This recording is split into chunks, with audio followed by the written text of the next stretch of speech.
साथ ही रहेगा डॉक्टर मरियम फातिमा दिफाई तजिया कार हमारे साथ मौजूद है। बहुत शुक्रिया मरियम साहिबा आपके वक्त का। गिरफ्तार अफगान दहशतगर्द उसका इतराफ़ी बयान सामने आया जिसमें वो बता रहा है कि किस तरह से पाकिस्तान में उसने दहशतगर्द हमला किया, अफगानिस्तान में उसको तरबियत मिली और भारत भी इसमें इन्वॉल्व है। आप क्या समझती हैं इस बयान के बाद पाकिस्तान को क्या इक़दाम करने चाहिए, क्या सरकोबी होनी चाहिए इन दहशतगर्दों की?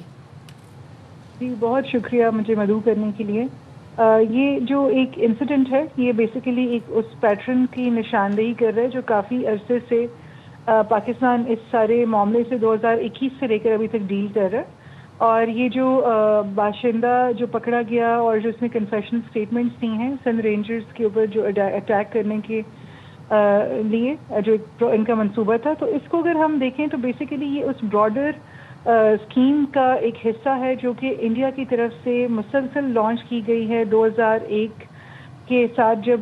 जब एक तालिबान गवर्नमेंट आई, डिफैक्टो गवर्नमेंट, तो उन्होंने वहाँ पे उसके साथ रीप्रोचमेंट की और उनके साथ ताल्लुकात कायम किए। और साथ ही साथ जो इससे पहले इंडिया ने पैसा इन्वेस्ट किया हुआ था अफगानिस्तान के अंदर पाकिस्तान के ख़िलाफ़, उसके ऊपर उन्होंने फर्दर कैपिटलाइज किया और टीटीपी, जमातुल अहरार और इस तरह की जो इसके साथ इस अम्ब्रेला के तहत जो बाकी ग्रुप्स हैं, जो स्प्लिंटर ग्रुप्स हैं, उन सबको मुसलसल रिक्रूटमेंट और ट्रेनिंग और बहुत सारा फंडिंग जो है वो रॉ की तरफ से आती है।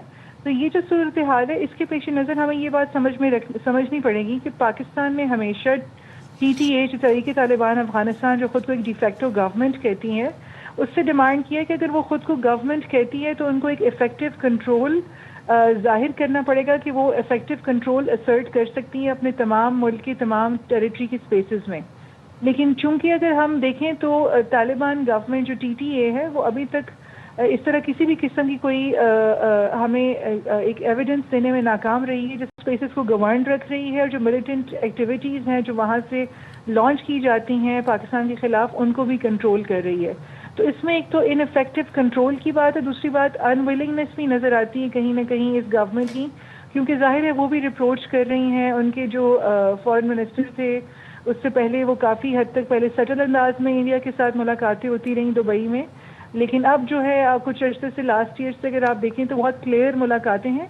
और अजीत डोवल साहब ने क्लियरली बार बार मेंशन किया है कि वो पाकिस्तान को जो है एसिमेट्रिक अंदाज में कहीं ना कहीं से प्रॉक्सीज के थ्रू अटैक करते रहेंगे। तो कन्वेंशनल मामलात में तो चूंकि वो they have not been able to over power Pakistan, तो ये जो एक न्यू सेंस उन्होंने क्रिएट किया हुआ है bye reproaching with Taliban government और उसके अंदर मिलिटेंट ऑर्गेनाइजेशंस जो है वहाँ पे पनप रही हैं, उनके साथ ताल्लुकात करके जो ये एक फंडिंग और ये एक इनका मेरे ख्याल इसके ऊपर एक एट्रीब्यूशन है जो कि पाकिस्तान मुसलसल कर रहा है। और साथ ही पाकिस्तान ने एक हार्ड काइनेटिक ऑपरेशंस भी शुरू किए हुए हैं। ठीक है, बहुत शुक्रिया आपका डॉक्टर मरियम फातिमा साहिबा आपके वक्त का।